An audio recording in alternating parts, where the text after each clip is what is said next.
Who doesn't like kebabs? Meat juices. Whoa. Juicy, juicy. Hi, welcome to Yvonne's Tastes of Asia. Every 2 weeks, I'll be showing you how to make my favorite dishes from 10 different parts of Asia so you can see how easy it is to make one of these delicious, authentic dishes right at home. No need to travel thousands of miles or spend lots of money at a restaurant anymore. And most importantly, you'll learn how to make something super yummy and impress your friends and family. Welcome to our 7th episode. Today we'll be going to Turkey! Kebab land! Woohoo!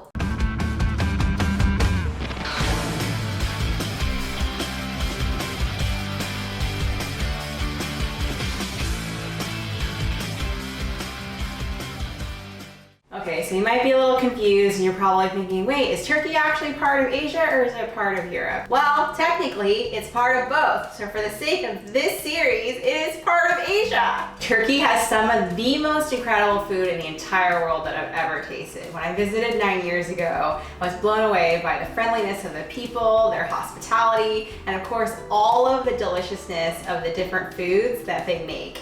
One of my absolute favorite dishes that I had when I was there is most definitely the Adana Kebab. Many types of kebabs are ubiquitous all over Turkey and the Middle East, and the Adana Kebab is just one of the many varieties.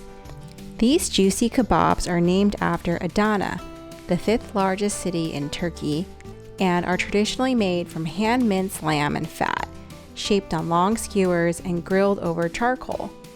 Adana kebabs are especially loved for their unique texture, flavor, and look.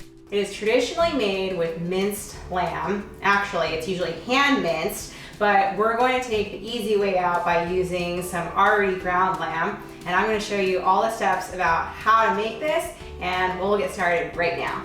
So we've got about 1 pound of minced lamb right here. Try to find a fatty version of it. Don't try to go too lean. This is about 85% to 15% fat. If you can get 80 to 20%, that would actually be ideal. For the meat, for seasoning, we've also got a few different spices. So we've got some cumin, that's ground, and then 2 spices that may not be familiar to you, but should be part of your kitchen spice collection, are Aleppo pepper as well as sumac.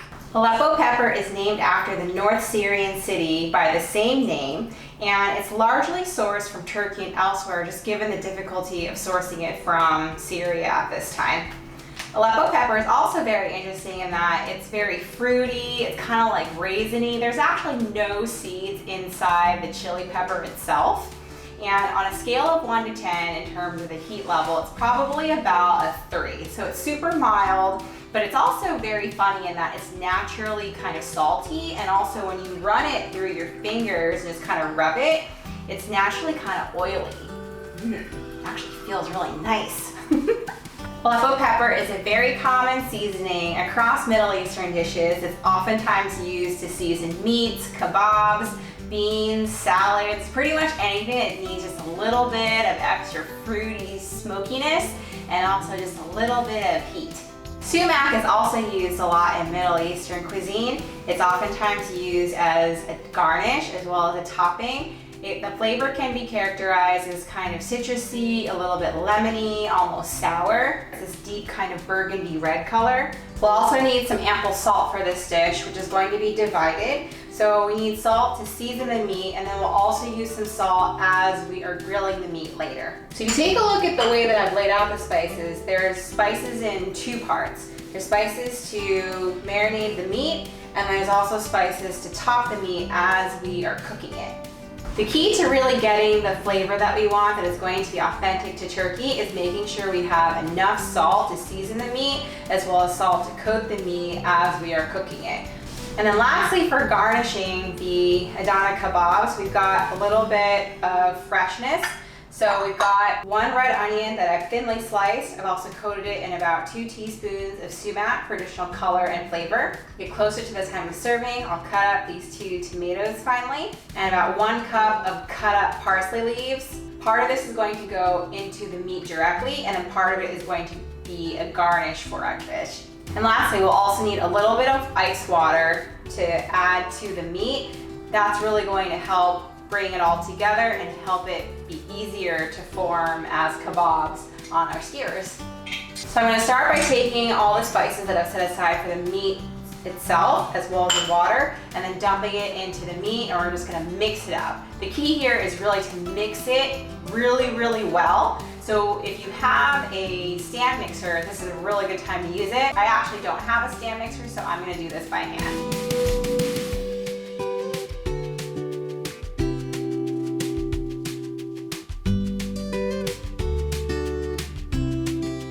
So as you can see, I just kind of gave up on the spoon and just decided to use my hands and get in there, but this kind of texture, this kind of tackiness, this is kind of what you're looking for.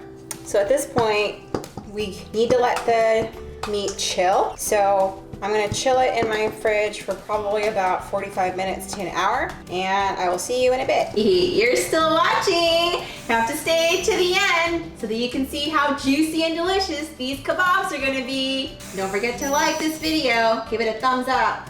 Hey peeps, we're back. So now it's time to actually form the kebabs. So we've got our ground lamb mixture here. So the way we're gonna do this is we're gonna need to wet our hands with some cold water and then hand shape each of these balls and then eventually form them into kebab forms.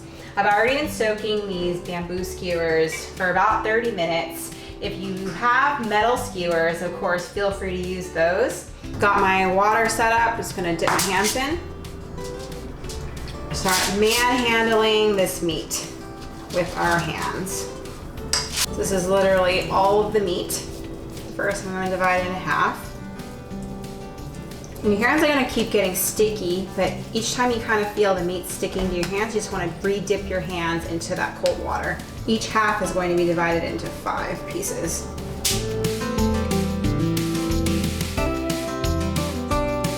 So we've got our 10 meatballs right here. So I'm gonna wet my hands again, and I'm gonna take a skewer and basically just poke it into the meat. And now I'm just gonna gradually just kind of form it with my hand into the shape of a kebab.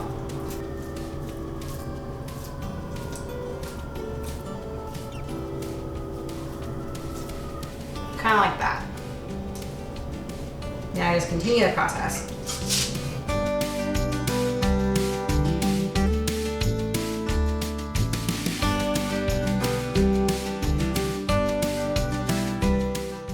So that was fun. So we got our 10 kebabs all shaped out right here, and they're ready for the grill. So full transparency, we live in a small Manhattan apartment, so we do not have an outdoor grill. So instead, we're going to actually grill these or roast these in the oven. Before we put these in the oven though, we're going to put that spice mixture that we created earlier. So that mix of the sumac, the Aleppo pepper, as well as a little bit of salt. I'm just gonna use my fingers and just gently sprinkle them on top.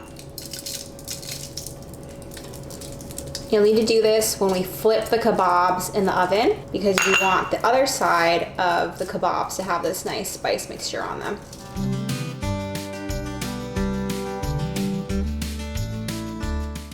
Oven time! So now we're gonna pop these in the oven, 30 minutes like I said earlier, and we're gonna flip them halfway at 15 and sprinkle more of that spice mixture on.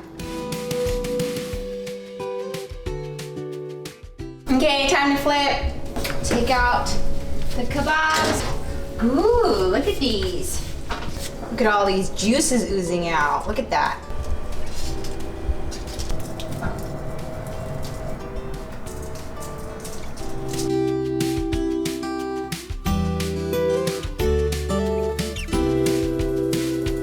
Kebabs are ready.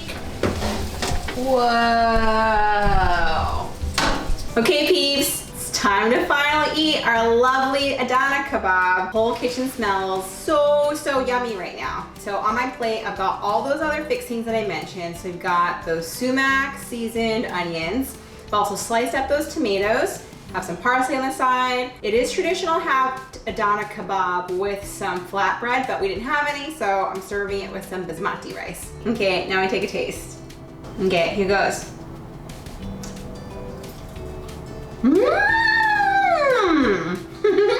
Ooh, that spice is tingly. super moist, really fatty. Ooh, and that pepper is definitely tingling like all over my mouth, but not like in an overwhelming hot way. And the salt seasoning is just right. Juicy, meaty, spicy, a little bit of freshness from that chopped parsley. These kebabs are so juicy and delicious. I'm so happy we're having these today. So that wraps up another episode of Yvonne's Taste of Asia, where I show you some of my favorite recipes across 10 different parts of Asia so that you can see how easy it is to make it in your own home kitchen. So I hope this video has inspired you to consider making the delicious Turkish Adana Kebabs at home. If you like this video, please give it a thumbs up. I would love to hear what your favorite kebab is. Please remember to subscribe and hit the bell icon to get immediate notifications as soon as I upload my next video. Thanks again for watching and hope to see you next time. Remember to live yummy!